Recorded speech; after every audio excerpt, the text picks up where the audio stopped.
Hey guys, Wayback Rewind here. When I did my review on the Kodak Z990, the last of its kind, I said do not buy the new Kodak cameras, which are just cheap imported cameras with the Kodak name. A viewer of mine disagreed with me and said the Kodak PixPro cameras are actually very good. So I decided to find out for myself and buy one. We're going to find out how good this camera really is. Coming up next, here on Wayback Rewind.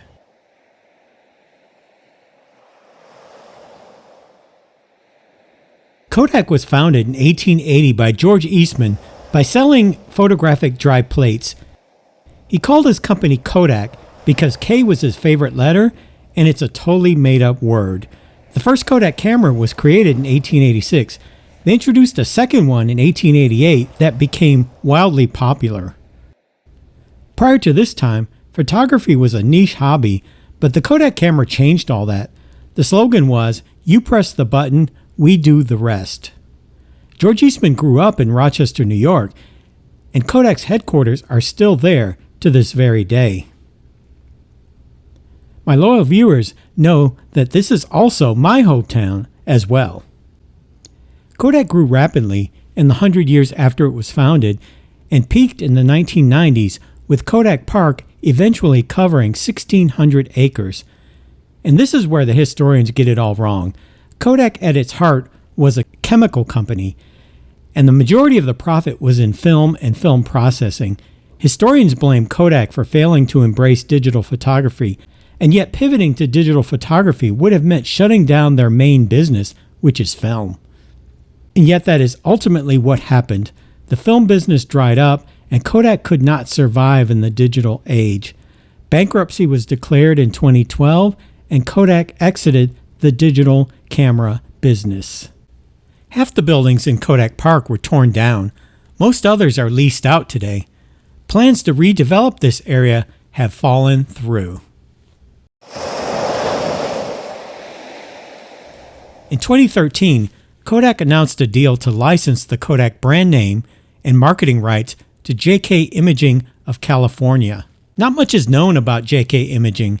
It appears to be a startup. A street view of their address in California reveals a very small footprint. They import cameras manufactured in China and are sold with the Kodak PixPro brand. In my video on the last actual Kodak camera, the Z990, I advised my viewers not to buy the imported cameras sold as Kodaks. My opinion was based on the many one-star reviews that I read with titles like, "Don't buy this camera," "Horrible," "Worst camera ever." For any product, when I see over 10% one-star reviews that advise against buying, I conclude that it must be a very poorly made product. One viewer disagreed and said the PixPro were not junk, and always the eternal optimist, I decided to find out for myself. I decided to spend my own hard-earned money and buy a PixPro, but I had trouble deciding which one. So I went to KodakPixPro.com, and there are only 4 cameras in the Astro Zoom line, and these are the cameras that are closest to the old Z990. And although cheaper from third parties, I wanted to buy direct from Kodak, i.e. JK Imaging, to get the full experience of buying a new Kodak camera. I decided on the top of the line AZ528. They have previously sold higher featured cameras, but the AZ528 is the best there is at the moment. And it took a while to arrive, but now I have it.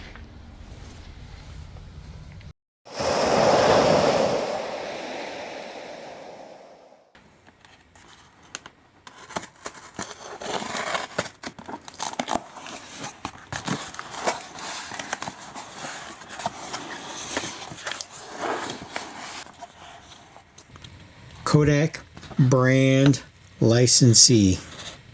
We have the user manual on paper. That's an improvement. It's an improvement over many of these imported cameras that come with a CD. That's very old school. Kind of like it. Apparently the Gardenia address is the shipping. Apparently it does come with an SD card.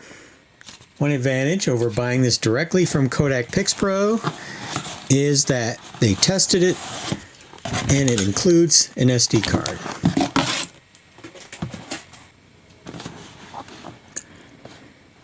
The AZ528, which is the current top of the line for the Kodak PixPro Astro Zoom series. Let's see what we have in here. There is the aforementioned SD card, which I didn't even realize I was getting. A PixPro branded SD card, only 8 gigabytes. This camera uses the SDHC memory card, which only goes up to 32, so that's a little bit of a bummer. Let's put that in there.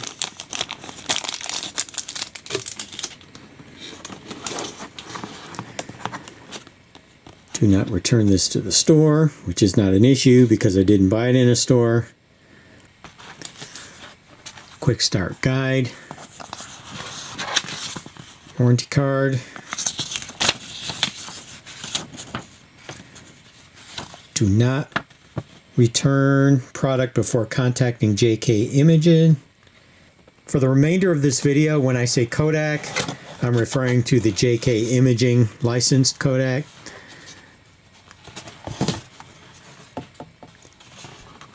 Let's see what we got. Shoulder strap.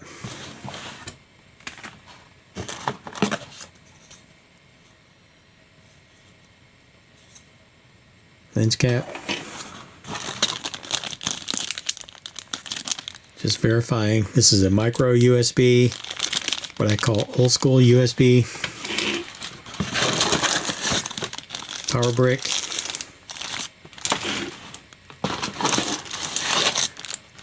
Lens cap lanyard.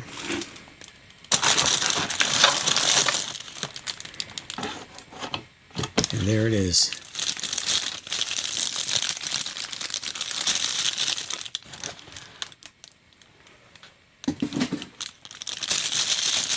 This is my first time seeing it.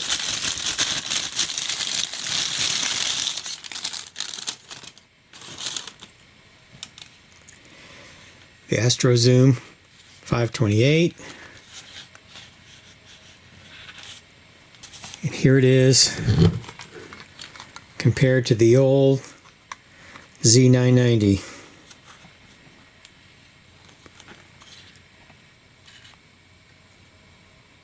They do look kind of like cousins.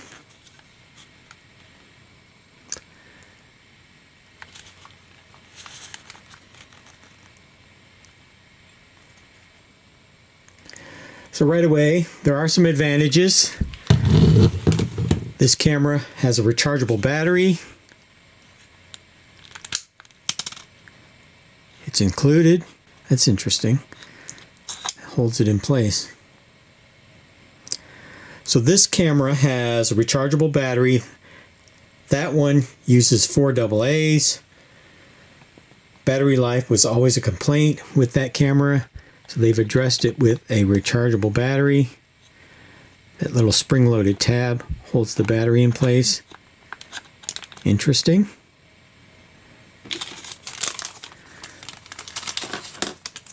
SD card goes under the slot just like before, and it's relatively close to the tripod mount. I don't know if you can still open that door. Probably not. Only uses the SDHC memory card, up to 32 gigabytes. It does have USB charging, but it uses the old school USB charging, not USB-C, so that's a little bit of a bummer. It does have 52x lens versus 30x here. This lens is physically larger. So it does have a slightly better lens. It claims to have optical image stabilization. I'm pretty sure the Z990 does not, because I struggled to keep this camera image stable. I always shot with a monopod or a tripod. This camera has Wi-Fi. This one does not. And this one has a 16 megapixel sensor. This one has a 12. So that's the highlights. It does appear that they cut some corners here. It has no viewfinder. None of the cameras in the Astro Zoom lines that are currently sold have a viewfinder. This one does. This is not a touchscreen. It does not articulate. There is no focus ring on here. Despite this knurling on here, this does not turn. Does not have. This camera also does not have a focus ring, but this one at least appears to have a focus ring, but it does not. But you can see the family resemblance. They do look very similar layout. One other thing I see missing, this camera does have an HDMI output. I don't see one on here anywhere. Maybe it has one, but I haven't seen it anywhere.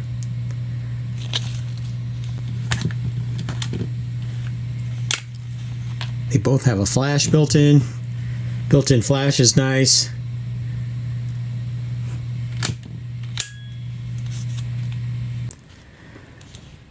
Okay, we've got the lens cap and the strap on. So now we're ready for the first power up. There is the power button.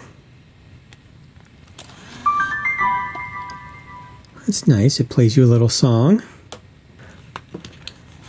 This one apparently can deal with powering up with the lens cap on. Just moves it out of the way. In terms of video, this shoots in 1080 full HD 1080 30p. So in terms of video, the performance should be nearly the same in terms of resolution. I mean, 1080 is 1080. But this does have the optical image stabilization. Should look better. Date imprint. I'm one of those weirdos that likes date imprint. Quick review. I usually turn that off. Power saver. How about normal? Date and time. That's very wrong. Thinks it's 2019. All right. Let's see what we got.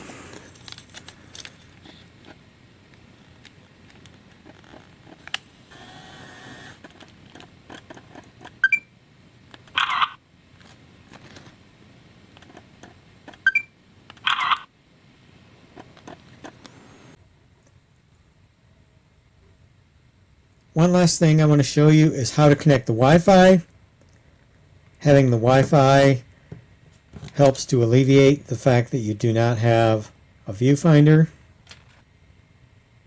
You download the PixPro, turn this on, put it in Wi-Fi mode, enter password. It displays the password here on the screen. It's got a randomized password on here. I'm connected to the Wi-Fi. Connect without internet. It says connecting. And voila. I'm connected. So, I am now connected. This is your articulating viewfinder. The biggest drawback of the PixPro is the lack of a viewfinder. I now have this viewfinder. By pinching the screen, I'm actually controlling this camera, which is kind of cool.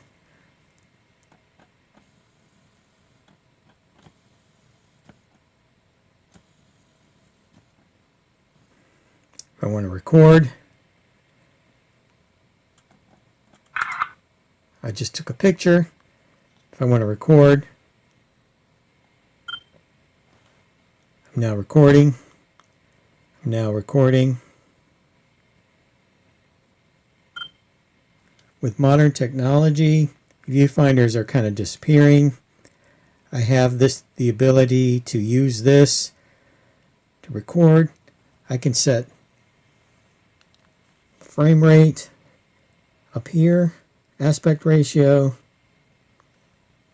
movie size, geotagging. I can format. I can basically do everything on the camera from the app. I have to admit, this is kind of cool. And so there you have it. You don't really need an articulating touchscreen when you can Wi-Fi to your phone and have a fully articulating touchscreen. Well, it's not dead on arrival. Appears to be working. So now my final step will be to take it out and shoot some test footage.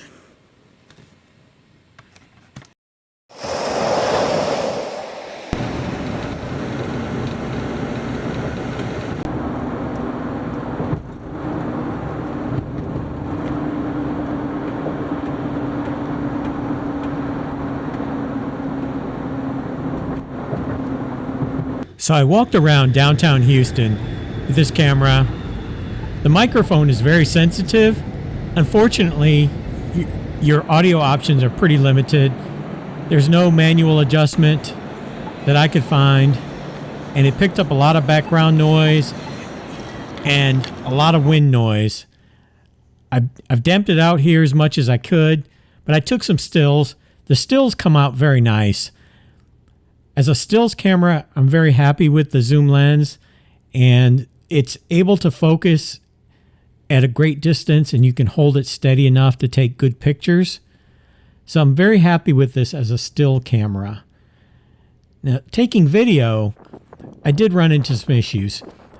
The contrast autofocus is kind of slow, so that's not an issue when you're taking stills, but taking video, especially if you're using the power zoom, that starts to become an issue. The power zoom is by far the most disappointing thing on this camera. The 52X is the signature feature, and yet there was a noticeable clunk around 15X. And the contrast autofocus is so slow that shooting while power zooming is not even almost worth it. Now, you do have a lot of range. You saw that clunk there. And as you're zooming, it's struggling to find focus. Once it finds focus, it's pretty good. And you do have a lot of reach, and the stabilization is pretty good. I mean, this is handheld, shooting from probably 100 yards away. But it's really disappointing how it can't maintain focus. And that noticeable clunk, which I would describe as a defect. I probably should send it back, but that's just what I have. So what are my final thoughts on the JK Imaging Limited Kodak PixPro AZ528? It is definitely an improvement over the Z990. But the Z990 was made in 2012, so that's a pretty low bar. We were talking about a camera that was made over a decade ago versus one that I just bought brand new. Now, when this camera woke up, it had a born-on date of March 2019, which tells me it probably sat in a Chinese warehouse for 3 years before it was introduced in the year 2022. So all that being said, it is a very mild upgrade. The rechargeable battery was very good. I will say that I shot all day, hundreds of pictures, lots of video, and it didn't even make a dent in the battery. So the rechargeable battery was a big upgrade. And the memory card was a nice touch. I didn't even think it would come with a memory card. So it is not junk. It is not garbage. It was not dead on arrival. It shoots very nice video, honestly, if you give it a chance to focus. The biggest disappointment is the contrast autofocus is very slow, and the power zoom is very clunky. Literally, it clunks somewhere in the zoom range, which I'm convinced is a defect. I'm not going to send it back because I'm not going to choose this as my primary camera. It's probably a camera that I would take with me if I'm not worried about having, archive level video. But it does shoot 1080p video. Relatively sharp. I mean, 1080 is 1080, I've said a couple times. But my thoughts on the PixPro are this. If you are a nostalgic person that absolutely wants a brand new Kodak camera, then buy it. But if you are looking for a camera that can shoot video and stills and you have $250 burning a hole in your pocket, I think there are better choices out there. So there you have it. The Kodak PixPro AZ528.